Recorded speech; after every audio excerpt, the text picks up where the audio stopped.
बात करेंगे वफाकी वजीर फवाद चौधरी साहब से। फवाद साहब, शुक्रिया आपके वक्त का। काबीना इजलास के अलावा आपकी वज़ीर आज़म इमरान खान से भी मुलाकात हुई और काबीना में तो वज़ीर आज़म ने भी तस्लीम किया कि महंगाई बहुत ज़्यादा है, आवाम पर बोझ बहुत ज़्यादा है। आपकी जो गवर्नेंस के हवाले से बात हुई है कि गवर्नेंस की वजह से ये सूरत हाल पैदा हो रही है कि तहरीक इंसाफ की कारकर्दगी पर सवाल उठ रहे हैं, अगले इलेक्शन में भी इसके ऊपर फ़र्क पड़ सकता है। तो आपकी इस बात से वज़ीर आज़म ने इत्तेफाक किया और हुकूमत ख़ास तौर पर मजमूई तौर पर क्या समझती है कि ब्लेम गेम यानी कि पिछले अदवार को ही ज़िम्मेदार ठहराए जाते रहने से मसाइल हल नहीं होंगे, बल्कि अपनी गवर्नेंस और कारकर्दगी पर तवज्जो देनी पड़ेगी। आप काफ़ी हद तक एक विसल ब्लोअर का किरदार अदा करते हैं। आपने काबीना में भी आवाज़ उठाई कि यूटिलिटी स्टोर्स को नहीं देनी चाहिए सब्सिडी, बल्कि दीगर तरीक़ों से महंगाई को कम करने की कोशिश करनी चाहिए। नहीं, पहली बात तो ये है कि ऐसा नहीं है जिस तरह से आपने बयान किया है। पहली बात ये यहाँ पे बड़ी सिंपल असूल है कि अगर आपकी आमदन ज़्यादा होगी, ख़र्चे कम होंगे तो आपका घर खुशहाल होगा। अगर आपकी आमदन जो है वो कम है, ख़र्चे ज़्यादा हैं तो आपकी मुश्किलात होंगी। अब पाकिस्तान में क्या हुआ है, पाकिस्तान में आप कैसे कह रहे हैं कि पिछले अदवार जो हैं उनको ब्लेम आप ना करें। 2006 तक 1947 से लेके 2006 तक टोटल कर्जा 6 ट्रिलियन है। 10 सालों में ये कर्जा 24 ट्रिलियन उसमें इजाफा हो गया है। 2000 अरब रुपया हमें हर साल कर्जों के सूद में देना पड़ रहा है। तो जाहिर है हमारी जो खर्च है वो आमदन से बहुत ज़्यादा हो गया है। अब इसमें जो बिजली की एग्जांपल अगर आप बात करें, आप बड़े जिम्मेदार वजीर है, ये बातें ठीक होंगी, लेकिन जिस वजह से आज कैबिनेट में इजलास हुआ, सब्सिडी दी गई, वो चीनी की कीमत है, वो गंदम की कीमत है, उसके ऊपर बहरान है, उसके ऊपर नाअहली है, उनका तो इन चीज़ों से ताल्लुक ही नहीं है। डॉलर की कीमत से ताल्लुक नहीं है, बिजली से ताल्लुक नहीं है, डिवैल्यूएशन से ताल्लुक नहीं है, वो अपनी बिजली खुद पैदा करते हैं। और पिछले जो दौर अगर आप कह रहे हैं बदतरीन थे, या उनकी मिसाल आपकी हुकूमत देती है कि पहला साल मुश्किल होता है, आप ये PMLN का पहला साल देख लें, पीपल्स पार्टी का पहला साल देख लें, तो उनके दूसरे साल में तो सूरत हाल बेहतर हुई। और चीनी ही पे आ जाएं जिसकी वजह से गालिबन सब्सिडी देनी पड़ रही है, तो उसकी कीमत तो पिछली हुकूमत खत्म होने तक 55 रुपए तक थी। फवाद साहब, आपकी हुकूमत आई और फिर जो हो रहा है कीमत के साथ वो सबके सामने। जो पिछली हुकूमत, जब पीपल्स पार्टी की हुकूमत आई थी तो इन्फ्लेशन तो 25% चला गया था ऊपर पहले साल में, और बाद में उन्होंने IMF का प्रोग्राम लिया था जिससे कि उन्होंने दोबारा कर्जा लिया। ये बात आप पूरी बात सुनिए जुनैद, एक मिनट पूरी बात सुनिए कि ना दरमियान में सवाल कर देते हैं, उससे पूरा वो हल हो जाए, सारा मसले जो खराब हो जाता है। आपने दोबारा IMF का कर्जा लिया, कर्जे को फिर आपने खर्च कर दिया डॉलर को 100 रुपए के ऊपर, उस वक्त जो है और कम रखने के ऊपर। PMLN की हुकूमत ने आखिरी साल में 7 अरब डॉलर खर्चे रुपए को 100 रुपए के ऊपर रखने के लिए। अब आप जब पैसे इस तरह से लेके और इस तरह से ज़ाया करेंगे तो फिर जाहिर है कि आने वाली हुकूमतों को मुश्किलात आती हैं। अब जैसे अगर आप ये जो आप बात कर रहे हैं कि इन चीज़ों का कोई ताल्लुक नहीं है, तो 80% आपकी दालें कहाँ से होती हैं? 80% दालें तो आप इम्पोर्ट करते हैं, तो ज़ाहिर है दालों की कीमत ऊपर गई। वीट का जहाँ तक मामला है, एक वीट है जो आप इम्पोर्ट नहीं करते हैं, और वीट जो आपने इम्पोर्ट नहीं किया उसमें वफाक की हुकूमत का कोई उसमें कसूर नहीं है। सूबाई हुकूमतों की मिसमैनेजमेंट थी। सिंध गवर्नमेंट ने 1 रुपए का धेले का वीट नहीं खरीदा। चीनी भी इंपोर्ट नहीं करती जी चीनी भी चीनी का इतना संगीन बहरान नहीं था। अच्छा, चीनी का इतना बहरान संगीन नहीं है। लेकिन जून 2013 में चीनी की कीमत आपको इल्म होगा 54 रुपए किलो थी। 2018 में भी 2018 में जब आपकी हुकूमत भी आ गई तो 55 रुपए फी किलो थी। अब ये पाकिस्तान ब्यूरो ऑफ स्टेटिस्टिक्स के मुताबिक है, जब जनवरी 2020 में बढ़कर 75 से 83 रुपए हो गई है। नहीं, चीनी की जो कमी जो है वो नहीं है, कीमत में इजाफा जो है वो इसलिए हुआ है कि हमारी गन्ने की प्रोडक्शन इस बार कम है पिछले सालों से, और जब गन्ने की प्रोडक्शन कम हुई है तो उससे की कीमत जो है वो गन्ने की कीमत बढ़ गई है।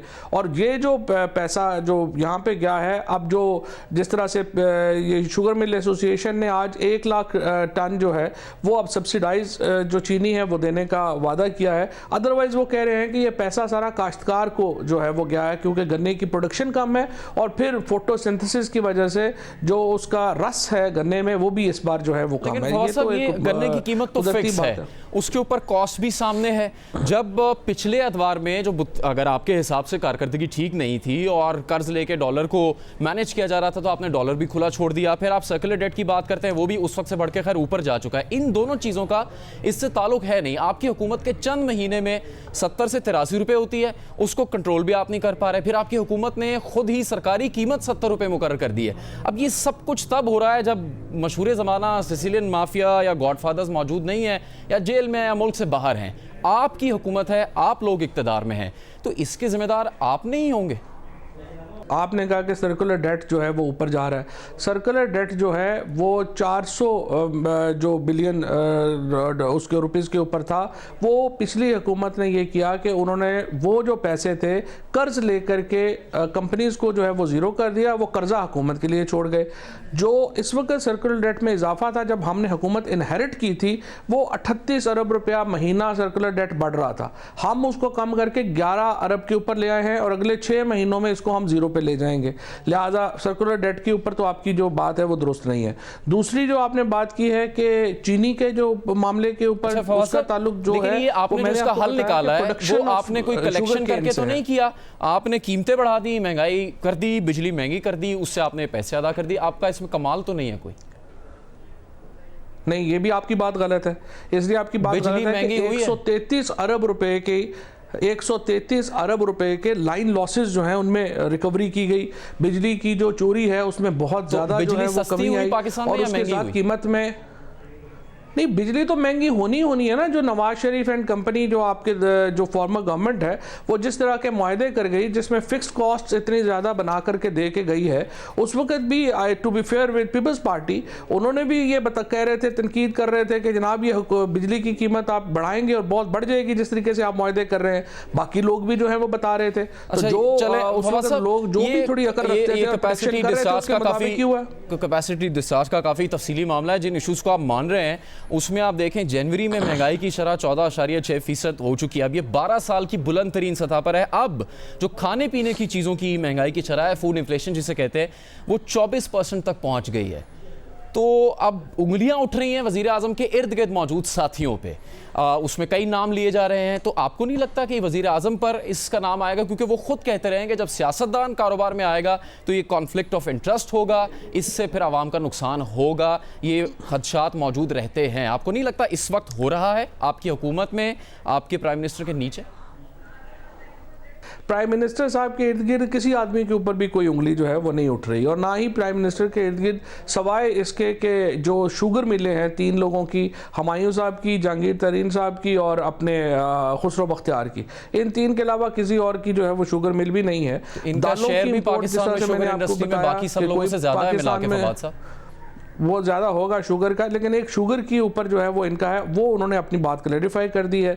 और आप जाके जो है वो शुगर मिल एसोसिएशन से बाकियों से भी आप बात कर सकते हैं। और अगर आपको लगता है कि इन तीनों ने मिल करके कुछ चीनी महंगी की है तो आपका काम है वो सबूत लेके आए। उसके ऊपर FIA ने वीट के ऊपर भी पूरी की है, वो उसके ऊपर भी पूरा करेंगे। आप उनको सबूत देंगे और more than welcome to do that. सिर्फ टीवी पे बैठ के बात ना करें। तीसरी आपका काम है, आपने वज़ीर आज़म से मुलाकात में काबीना इजलास में बात नहीं हुई कि कौन लोग जिम्मेदार, इल्जाम लगा रहे हैं, नाम लिया जा रहा है, आपका काम है ना, टीवी पे बैठ के बात करने की नाम लिया जा रहा है जहांगीर तरीन साहब का, खुसरो बख्तियार साहब का। वो इस मुल्क में शुगर की इंडस्ट्री के सबसे बड़े शेयर होल्डर हैं मिला के फवाद साहब, आप और मैं नहीं हैं। नहीं, लेकिन सवाल यह है कि जब आप टीवी पे बैठ के एक इल्ज़ाम लगाते हैं तो फिर आपको एविडेंस होनी चाहिए आपको अपने इल्ज़ाम को सप्लीमेंट करने के लिए।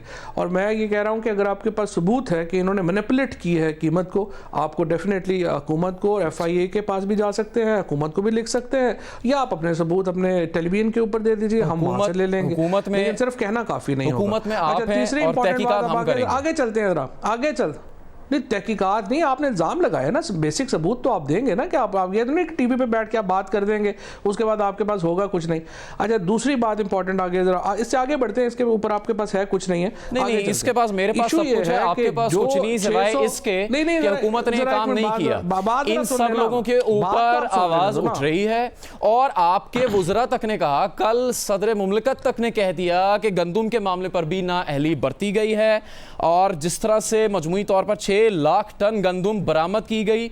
48,000 टन गंदम बरामद तब हुई जब आपकी हुकूमत ने पाबंदी लगा दी गंदम बरामद। तो हुकूमत तो फिर किसी चीज़ को कंट्रोल ही नहीं कर पा रही है। आप सवाल उठाएं तो आप बुरा मना रहे हैं कि इल्ज़ाम लगाया। शेख रशीद साहब ने जो कुछ कहा गंदम और चीनी के मामले पे वो भी सबके सामने, तो ये सब लोग हुकूमत का हिस्सा हैं। गुलाम सरवर साहब भी कह चुके हैं इस मामले में, ठीक है ना। तो अब ये हालात आ गए कि हुकूमत 3 लाख टन गंदम बरामद करने का फैसला कर रही है और खुद विफाकी वज़रा इस पर एतराज़ उठा रहे हैं। तो ये कौन लोग कर रहे हैं जिनको आप रोक नहीं पा रहे? अच्छा, पहली बात तो जुनैद कि आप सवाल तो कर नहीं रहे हैं, आप तो तबसरे कर रहे हैं। नहीं, मैं आपसे और सवाल ही कर रहा हूं। ऊपर जब फिर मैं आपसे कहता हूं कि आप इन तबसरों को सब्सटेंशिएट करें किसी एविडेंस से, वो आपके पास होती नहीं है। सवाल ही कर रहा हूं कि तहरीक-ए-इंसाफ की हुकूमत में नए पाकिस्तान में तो लोगों के लिए चीजें सस्ती होनी थी। फूड इन्फ्लेशन 24% कहां से पहुंच गई? भाईजान इतनी लंबी अगर आप बात करेंगे और मुझे 30 सेकंड भी नहीं देंगे रिस्पॉन्ड करने का, तो फिर तो वो मोनोलॉग हो जाएगा ना। फिर तो बात करने के लिए सवाल हो रहा है। देखिए, पहली बात ये है, हाँ, बात यह है कि जो आपने फॉर एग्जांपल कहा कि वीट के ऊपर जो है वो इनकॉम्पिटेंस है, मैंने पहली अपनी लाइन में आपसे ये अर्ज किया कि जो वीट के ऊपर मामला है वो प्रोविंसेस ने अपनी जो जिम्मेदारियां अदा जिस तरह से करनी चाहिए थी उस तरह से उन्होंने नहीं की हैं। जो फेडरल गवर्नमेंट थी उसने तो देखना ये था कि इतनी वीट की हमें ज़रूरत है और इतनी वीट जो है वो वहाँ पर मौजूद है या नहीं है। हमने सारी प्रोविंसेस जो है उनको दे दी। अब सिंध गवर्नमेंट की अगर आप मिसाल लें, सिंध ने ₹1 की एक धेले की गंदम जो है वो प्रोक्योर नहीं की है, तो अब उसमें फेडरल गवर्नमेंट का क्या कसूर है? सो इंपॉर्टेंट ये है कि जो 18वीं तरमीम के बाद जो एक प्रोविंशियल रिस्पॉन्सिबिलिटीज़ हैं और फेडरल रिस्पॉन्सिबिलिटीज़ हैं उनको क्लियरली डिफाइन करने की ज़रूरत है।